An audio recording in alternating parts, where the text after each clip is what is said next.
Welcome you students. I come up with the question. Read out the question first so that you will get what it is given.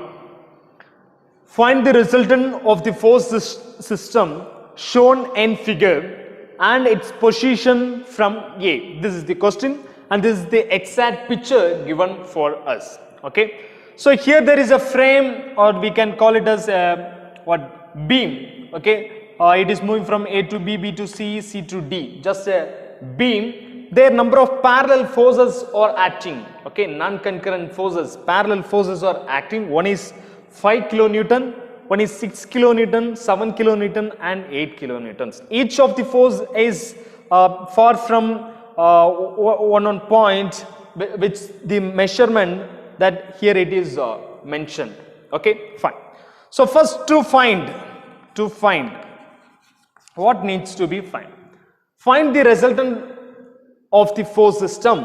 So resultant or needs to be found, shown in figure, and its position from A. So from the A point for the resultant in the sense we know it's a single force can be replaced, which shows the same effect caused by all the force which acting on the body. Am I right? A single force.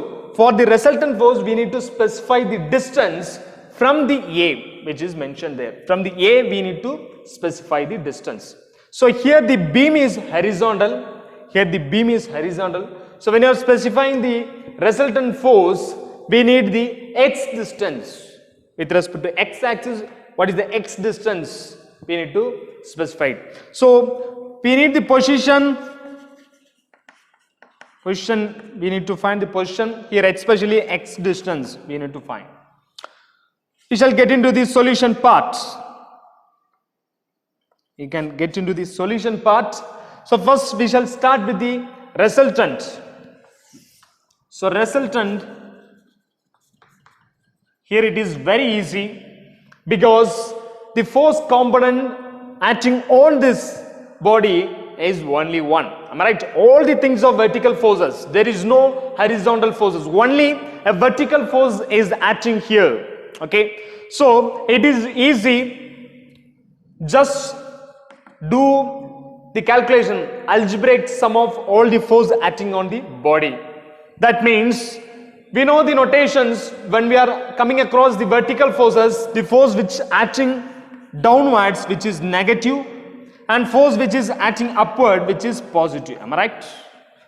Last unit itself we studied. So here comes the 5 kilonewton force acting downwards. So I'm going to take this as minus, downwards is a minus sign, which is 5 kilonewton, and add the next force, which is 6 kilonewton, and it is just directed upwards in the sense plus, so plus 6, and the next force is 7 kilonewton, and 7 kilonewton is downward in the sense sign is a minus, and here 8 kilonewton, which is directed downwards. Okay, so this will be minus 8 kilonewton, the sign is a minus.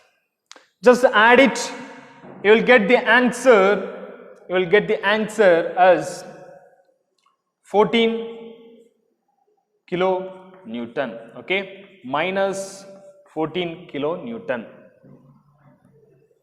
So that the minus can be removed. Actually this minus sign say us that means the resultant force which is acting downwards. So I can remove the minus sign and just I can note inside the bracket downwards. The resultant is just acting downwards. Okay. So the first one is over. The resultant force we got the magnitude 14 kilonewton, and the next one is the position. So in the introduction part of the second unit, I said when you want to position the resultant force, we need to we need to apply the theorem called Vergnon's theorem. Am I right? So here, in order to specify the position, we are going to apply the Vergnon's theorem. This theorem help us to identify the position of the resultant. So what do you mean by Vergenon's theorem? It is nothing but algebraic sum of moments at any point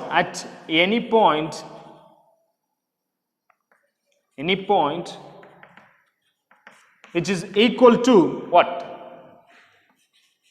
Resultant moment. Okay, resultant moment. This is the formula. So when you want to apply this, we need moments. So here comes resultant force, already we found. R is nothing but the distance x. Okay, here we are going to form the horizontal distance, so we can mention this as x. Okay, fine. So first try to calculate sum of moments acting in this system. So moments.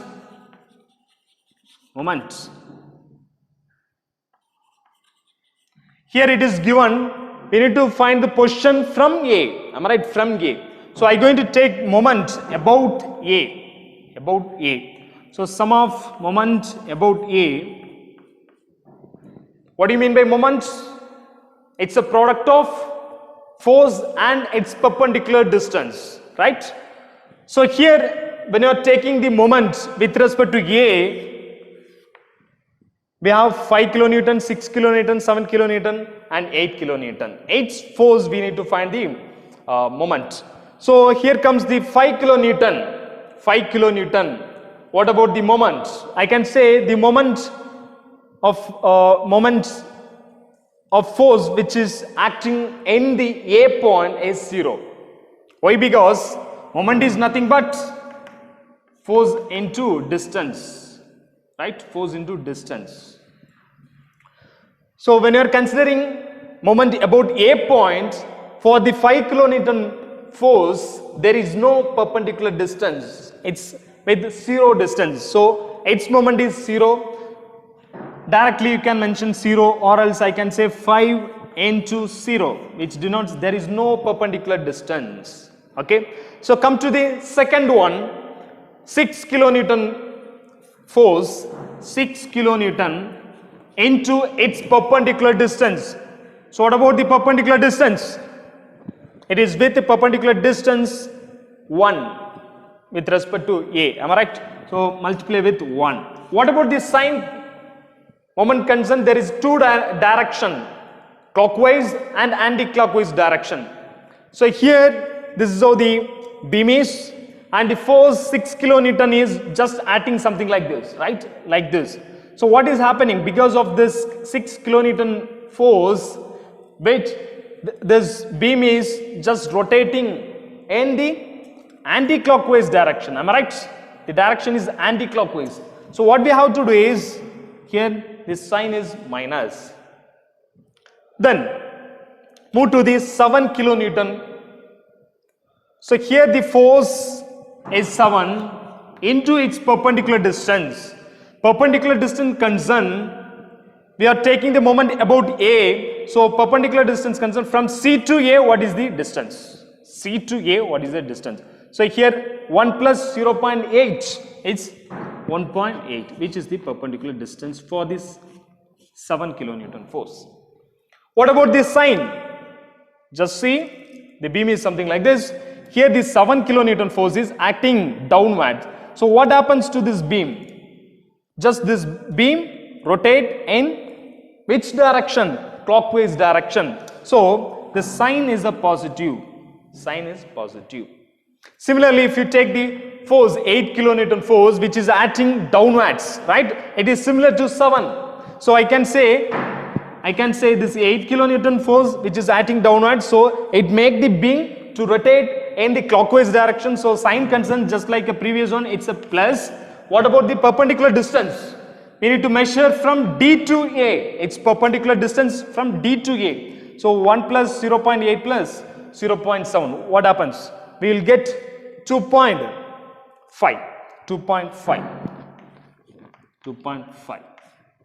Okay. So when you are taking the moment, just keep it in your mind. Just we need to have the sign.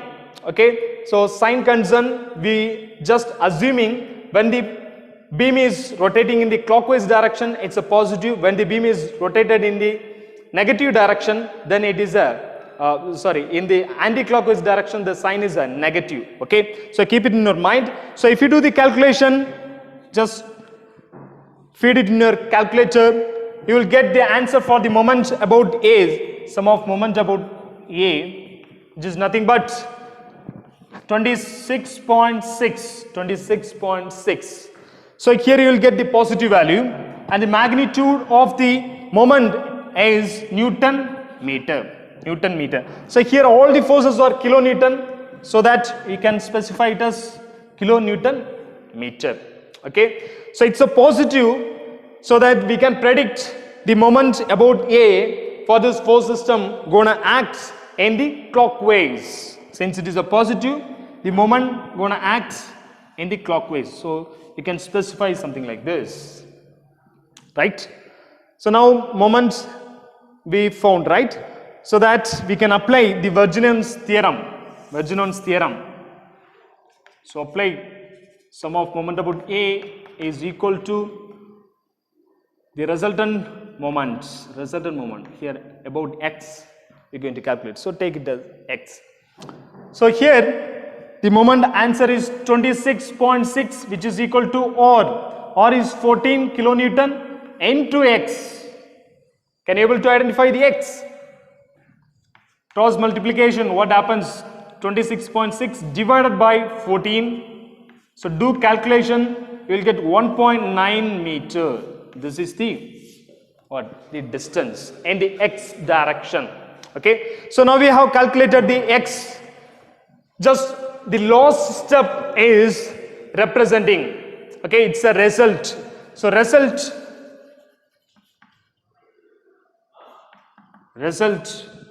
So here the beam which is given A, B, C and D, something like this. So same replica you need to form here, and just specify the R. So first A to B distance is 1 meter and B to C is 0.8 meter, and the last C to D is 0.7 meter, right? So now see, the X distance is 1.9, right? So see, A to B distance is 1 mm and B to C distance is 0.8 mm and C to D is 0.7. So if I want to place 1.9, the resultant force somewhere here beyond C, you will get the spot. So somewhere nearby C, you will get it. So it is predicted moving in downwards. So I'm going to specify the resultant. Or somewhere here with the magnitude 14 kilonewton, and this distance from the X distance, which is 1.9. This is how we need to specify at the result. Okay, so I hope you understood. When you are having the force system something like this, and when they ask us to find the resultant and the position of the resultant, how to go with the procedure and what kind of formula we need to use. Thank you so much.